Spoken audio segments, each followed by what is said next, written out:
The Kansas City Chiefs and the Tampa Bay Buccaneers on Monday Night Football, guys. I've got a full preview and prediction for the game. I have broken things down from big ideas: when the Chiefs pass, when the Chiefs run, when the Bucs run, when the Bucs pass, and a final prediction for the score. The big ideas for this game has to start here. The Kansas City Chiefs can move to 8-0 with this game. At 8-0, the playoffs are a near inevitability. The playoffs, for a team who starts the season 8-0, to miss the playoffs means that something absolutely catastrophic would have had to happen.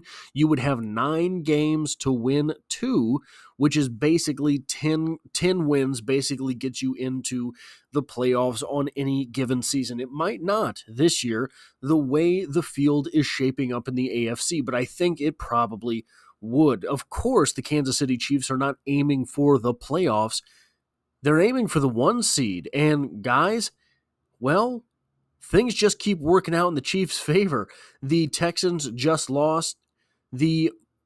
As of the recording of this video, I do not know the winner between the Broncos and the Ravens, but somebody has to lose that game, and it puts the Chiefs up an extra game on the loser there as well. So moving to 8-0 would be absolutely monstrous for this team and their ability to figure things out with the remaining 9 games on the schedule. You get that win and you get to tinker with things on your offense and defense getting prepared for the playoffs.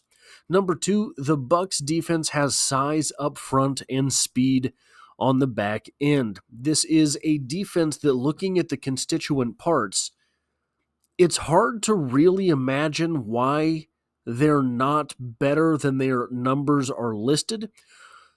But sometimes we have seen here in Kansas City for sure that when a team has an offense that is go, go, go, the way the Buccaneers offense has been go, go, go, it's hard for a team to play defense because opposing teams are pulling out all the stops in order to get first downs and touchdowns, etc. The number 3 thing I have to say here is this. Make no mistake, Baker will be turned. Baker is absolutely going to be hyped up for this game.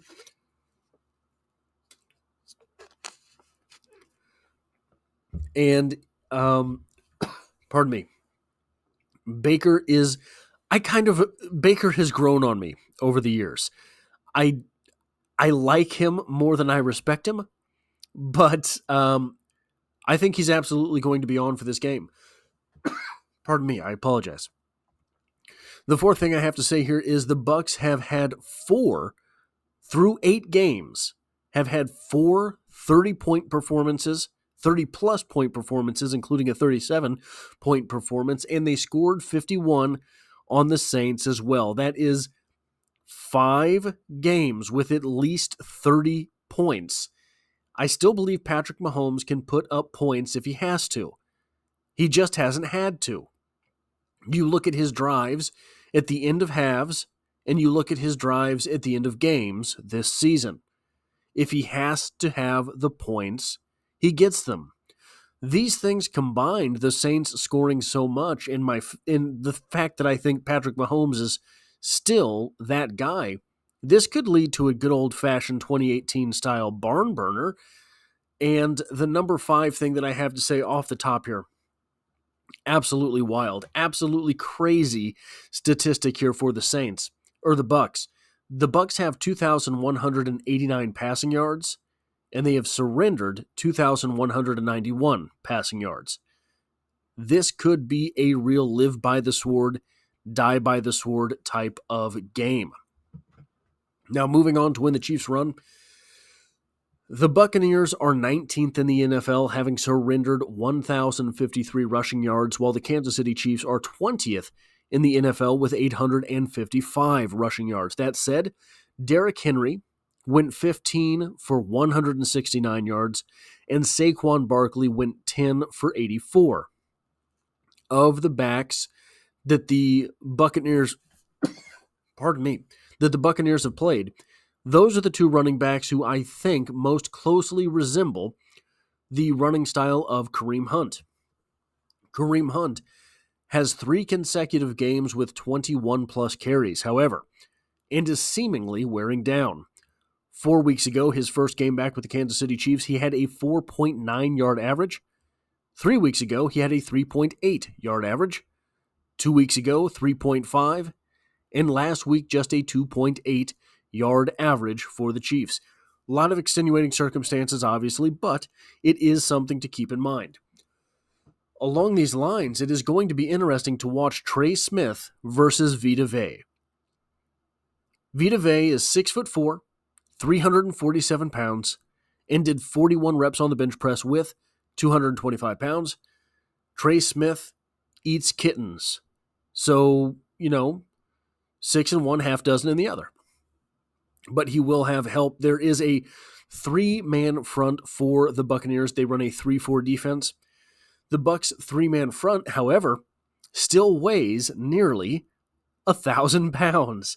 Vita Vea is 347 pounds, Calijah Kancey is 280, and Logan Hall is 283. These are big guys on the defensive line for the Buccaneers. Part of what I was saying, and they have big linebackers too. Part of what I was saying at the beginning there, size up front, speed on the back end. Because of this, I would look for the Kansas City Chiefs to try to utilize speed in the running game.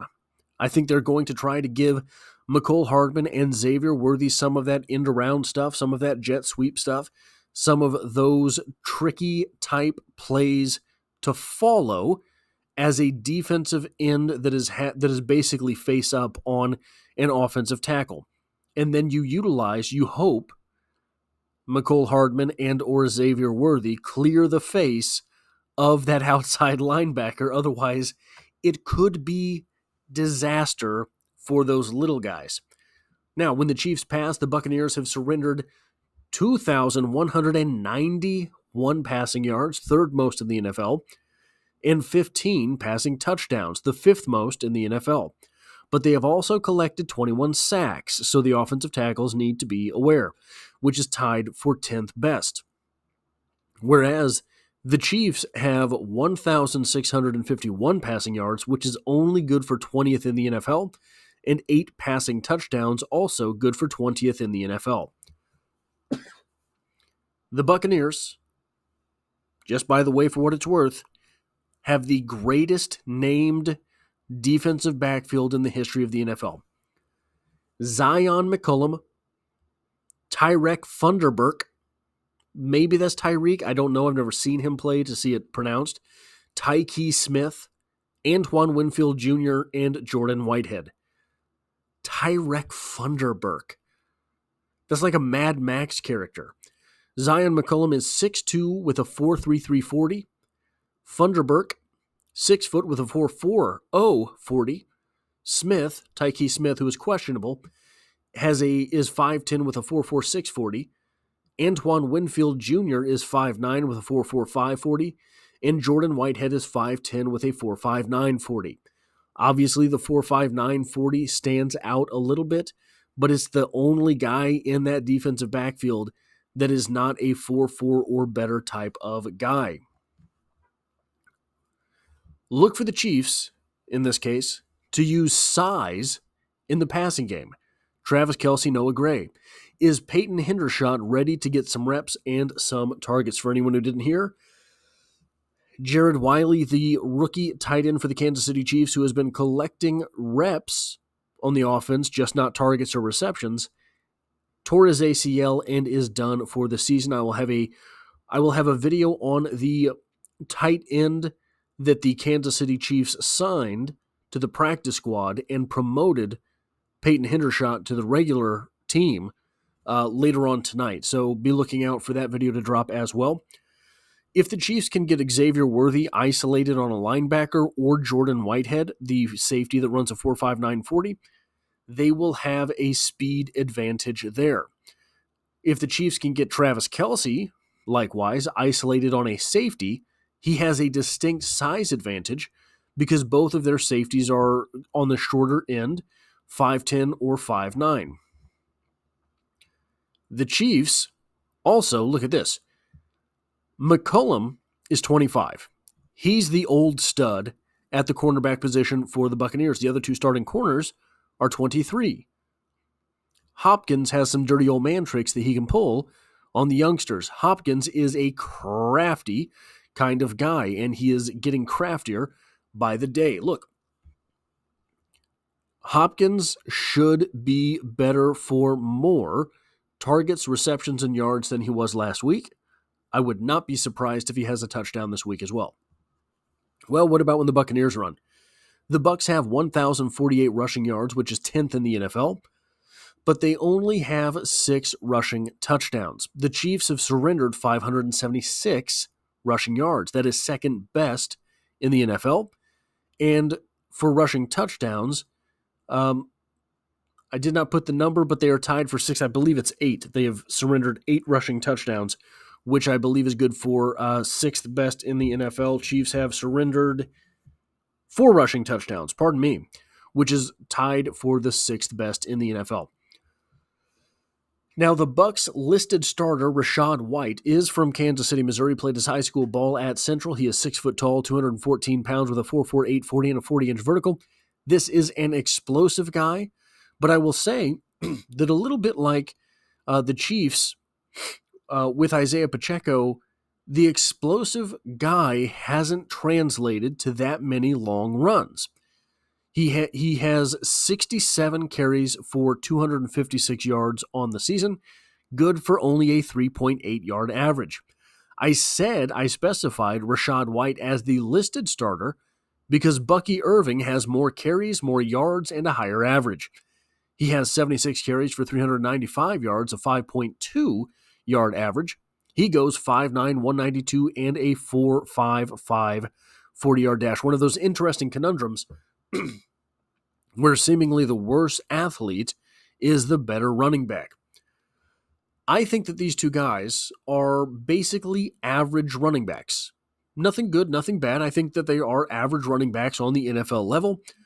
But that offense is acting fast and it is efficient, and the running back position tends to eat a little better in that environment.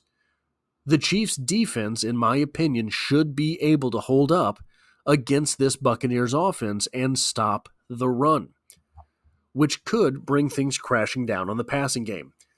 The Buccaneers have 2,189 passing yards, which is the 3rd most in the NFL. They have 21 passing touchdowns, which is the most in the NFL, and it's the most in the NFL by 3 touchdowns. The Chiefs have surrendered 1,543 passing yards, which is good for 6th best in the NFL, and 9 passing touchdowns, which is tied for 12th best. Now, Baker threw for 370 yards and 3 touchdowns against the Ravens. They lost to the Ravens. He threw for 330 yards and 3 touchdowns against the Falcons. They lost against the Falcons. These were back-to-back games for the Buccaneers. These were the last 2 games that the Buccaneers have played. They lost both of them, and in both of them, Baker Mayfield in each of these games, Baker Mayfield threw 2 interceptions. Can the Chiefs turn Baker Mayfield over 2 times? In which case, it might not matter how many yards or touchdowns he throws for. The defense is not particularly good at stopping offenses, so if you get the turnover, you are likely to get points out of it, and you are going to stop points. You're able to stop the Buccaneers from scoring points on that drive. One of the big questions in this game is, can Joshua Williams return to form? We saw Joshua Williams in form in the playoffs. I made a video about this just a couple days ago. I don't know why all of the consternation about Joshua Williams. He was supposed to win the number 2 cornerback job for the Kansas City Chiefs coming out of camp, wasn't able to do it, but I don't see anything that makes me worry about Joshua Williams. Of course, I'm not there in practice, right? The Buccaneers, however, are in trouble at wide receiver. Sounds familiar, doesn't it? Chris Godwin and Cameron Johnson are now on IR.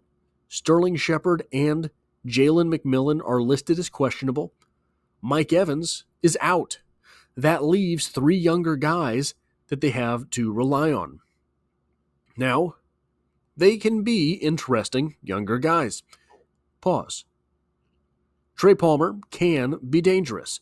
6'1", 190 pounds with a 4.33 40-yard dash. I really liked Rakim Jarrett as he was coming out of college from Maryland.